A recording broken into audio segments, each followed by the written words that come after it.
Thank you so much. My name is Sophie Thiam, and I'm a senior researcher at the Center for Development Research at ZEF. I come from Senegal, West Africa, and I did my PhD in climate change and land use with WASCAL program. So today I'm going to talk about climate change and soil salinity in Africa generally, but I will take some example from my home country, which is Senegal. So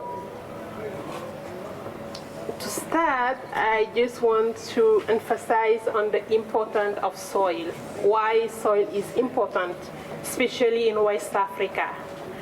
Soil is a vital and important resource for agriculture and for food security in West Africa. Why is that important, that resource? Because Africans depend on agriculture, with 70% of Africans' population depending on this agriculture for livelihood, but for incomes. But also we need soil for us to have foods, to be able to produce our staple foods, which are mainly rice, maize, millet, and etc. So we need the soil to be healthy, to be productive for us to be able to have this food security and be able to have incomes that we will use for our respective needs. However, we have different challenges that are related to soil degradation in Africa. And one of these challenges is soil salinity. So I just want to, define soil salinity. What is soil salinity for us to understand the next step of the presentation? So soil salinity is the accumulations of salts on topsoil, which is due mainly to intrusions of seawater from the sea in the coastal areas. So here you can see some pictures where you find salt on tops due to mainly seawater intrusions into this agricultural land. And here we have the impact of this soil salinity on vegetation. So most of this land are abandoned by farmers because they can't use it anymore. And then meaning that they will have their yield being lost, or maybe even they stop producing their needs for foods, which is something that is very alarming because Africa needs this land to be able to have foods. So we have different impacts of the soils regarding crop growings, vegetations, and biodiversity, soil biodiversity. And then we have to put actions to be able to stop this phenomenon of soil salinity or soil degradation. And soil degradation is, there are so many types of soil degradation, but soil salinity is just one of these types, which is due to chemical content, excess of salt on the soil. And in West Africa, the main crops that is affected by this soil salinity is rice. In my home country, Senegal, rice is the staple food, the main staple food. We use rice for everyday needs. And we have seen our valleys, lowland, being abandoned by farmers because of this phenomenon of soil salinity. So it's really something that we need to work on then to be able to find solutions for this, because in the coming decades, it means food insecurity will be something that will occur, and then that will happen without any issues with in Africa, of course. So in Senegal, this soil salinity affect more than 44% of fertile lands. So it's at the point that farmers have to find other alternative, other non-agricultural activity because they abandoned their lands. So how does soil salinity related to climate change? This is something that maybe is not related to the primary soil salinity because we have primary and secondary soil salinity. But here I'm talking about soil salinity which is related to climate change.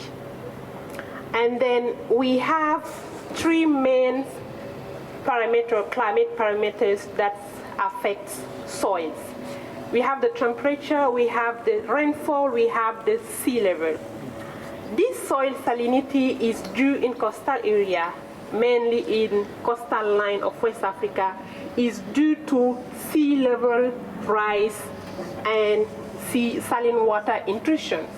So we have extreme events here. We can call it higher temperature, and then when we have high temperature, we have melting, as my colleague was saying, snow melting, and then sea level rising, which will inundate, introduce into agricultural land. So the saline water will be inundating lands that are around the sea and will stagnate on the top of the soils.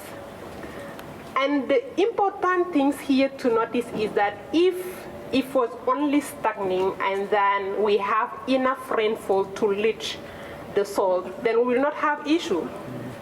But this temperature, high temperature, is combined with deficit in rainfall.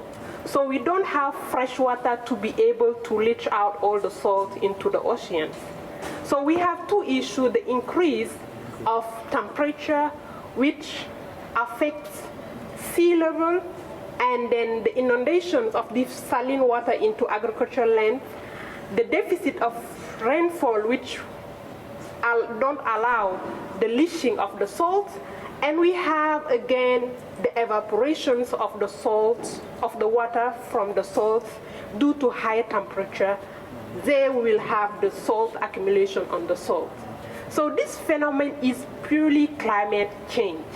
And then people in coastal area are not only suffering from this sea level rise due to high temperature. We have erosion, coastal erosions, which also another type of soil degradation or phenomenon that is related to this sea level rise.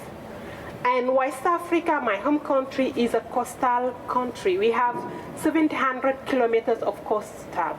And all the urban cities and population living in this coastal area are suffering because of this phenomenon of climate change. So this is briefly the process of soil salinity into this coastal area or coastal zones in Africa. So these are some pictures that I took on the field when I was doing my PhD, my own research. And I was a bit sad because I never knew that this could be that severe. I was just hearing it, but in the field it's real. It's something that's happening. And these sea water intrusions I was talking about, you can just see from the pictures here, the water that comes from the sea. Here, the background, you can also see that. And then when the temperature is high, all this water that was accumulated on the topsoil will evaporate, and then will left the salt on the topsoil. So, and then this is like the crackling of the soil, the lands, agricultural lands. Farmers, the only options that they have is to either put it in fallow lands and wait for hoping that it will regenerate, or maybe they will abandon the soil. And then that's what's happening in West Africa. So this is one of the big challenges of having food security in Africa because of unavailability of land or reductions, total reductions of agricultural productivity of land, of soil. So why do we have to care about this soil salinity, which is due to climate change? Because we have higher temperature and higher sea level rise on the way. If it was like, okay, now it's happening, but in the future we are hoping that this will stop, then we will be released, but it's not the case. We are having projections increasing in temperature and then in sea level rise, meaning that the risk related to this increase of temperature and increase of sea level rise will also be increased, because the soil salinity is related to temperature and sea level rise. So if they are correlated, if we project these temperature and sea level rise, then soil salinity will also increase. And then in my model, I tried to see what will be the future impact of specific temperature increase on soil salinity in Senegal. And then it shows that I took two scenarios, which is temperature 1 degree increase and temperature 2 degree increase for me to model. And then it shows that the salt content will increase by 7.5% if the degree per year if the temperature increase by 1 degree. Meaning that all the lands related to agriculture will lose 7.5% per year in Senegal, which is something that we need to think of, because food security is going to be something difficult to achieve at this point. And I try also to see what will be also the impact on different crops. And then I model them based on these different scenarios of temperature. Rice and maize will be the main crops that will be affected. All will be, of course, reduced, because you can see the trend, but rice and maize will be mainly affected because they are the one occupying the lowlands, the valleys. And these valleys and lowlands are mostly affected by the salts because of the topographic positions. I tried to, in my research, to just look about gender and soil salinity. It's obvious here that female will be more affected by soil salinity, because most of the rice plots are owned by women. In Senegal, rice is mostly produced by women. So meaning that all the effects of climate change on these valleys and rice plots will be affecting mainly female, which is something that also maybe we need to think of how to really help females in coping to climate change or mitigating climate change in the region. Some practice have been done in the area to be able to combat this soil salinity, but it's just for them to cope, to immediately respond to the effects.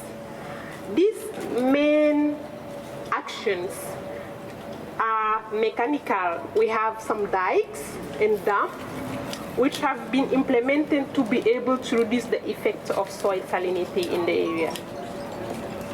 We have also biological and chemical actions, the plantations of tolerant plants to be able to cope with these effects of soil salinity due to climate change in the area.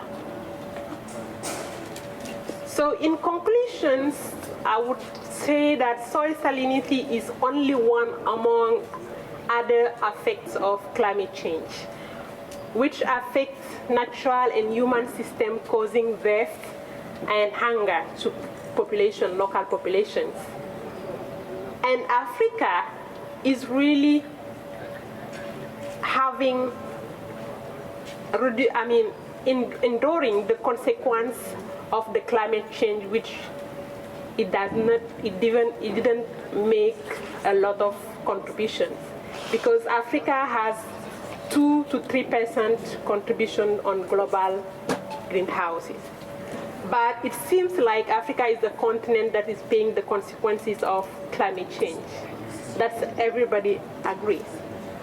And in Africa, climate change is not a matter of business or economic well-being. For us, it's a question of life and death, because every day people are dying because of climate change, because of floods, because of hunger, because of coastal erosions. So we need to put actions, because for us it's life and death, not economic growth. So Africa is a continent which is more vulnerable, and unfortunately the one that have produced less greenhouse gases, and which is not fair in terms of proportionality, because what we call the rich world need to take their responsibilities and not sending the consequences to Africa. Thank you. So this is something that Africans need to speak up loudly, while others are searching for actions to stop this climate change.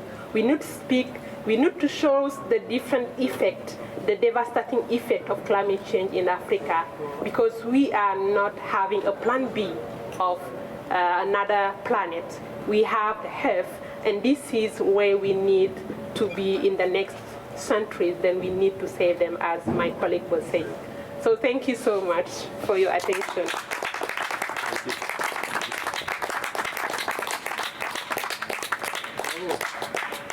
Thank you. Any questions? Yes, please. One remark regarding the emissions history. Germany has emitted more CO2 alone as the whole of Africa in the past. I don't think many people know this.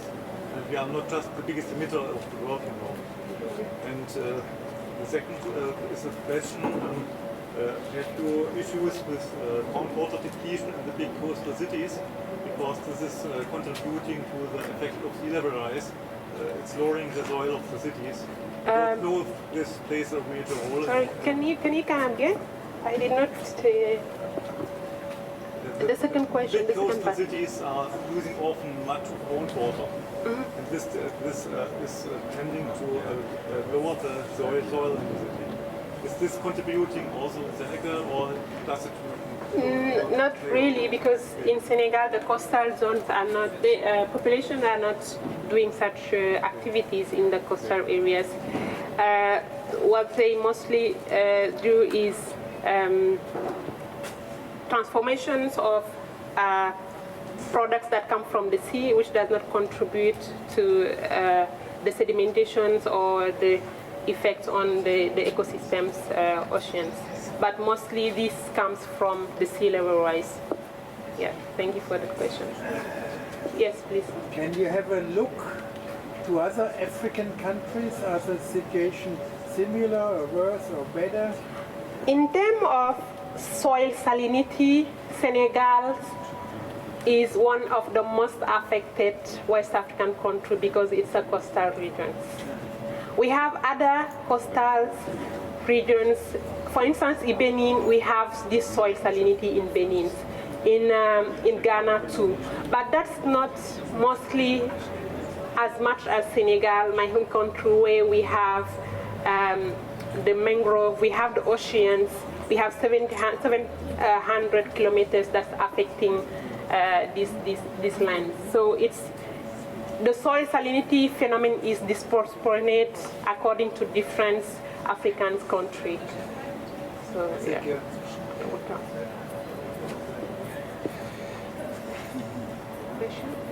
Okay. Thank you, Sophie. Okay, we're now going to